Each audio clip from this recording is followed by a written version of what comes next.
এগারো মহারানীপুর কেন্দ্রের বিজেপি প্রার্থী বিল্লু জমাতিয়াকে ঘিরে বাড়ছে বিতর্ক। নির্ধারিত যোগদান সভায় অংশ নিতে গিয়েও রাবণজয় পাড়ায় প্রবেশ করতে পারেননি তিনি। ঘটনাকে কেন্দ্র করে এলাকায় উত্তেজনা ছড়িয়ে পড়ে হস্তক্ষেপ করতে হয় পুলিশকে। বিস্তারিত দেখুন এশিয়ান টাইমস টিভির পর্দায়।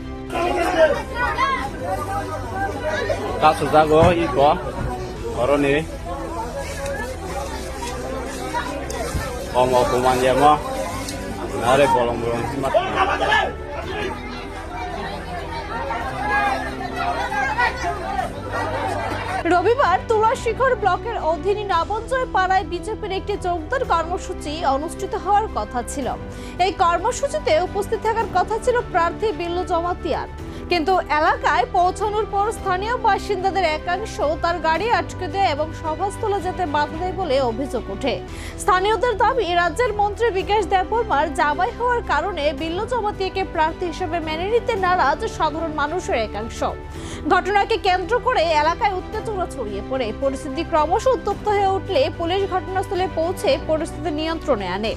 এ সময় পুলিশ ও তীব্রমথা কর্মীদের মধ্যে বচসার পরিস্থিতিও তৈরি হয় বলে জানা গেছে। পরবর্তীতে নিরাপত্তার স্বার্থে পুলিশ বিল্লু জমাতিয়াকে এলাকা থেকে সরিয়ে নিয়ে যায়। এই ঘটনাকে কেন্দ্র করে রাজনৈতিক মহলে নতুন করে চাঞ্চল্য সৃষ্টি হয়েছে। নির্বাচনের আগে এমন ঘটনা ঘিরে এলাকায় রাজনৈতিক উত্তাপ আরও বাড়তে পারে বলে মনে করা হচ্ছে।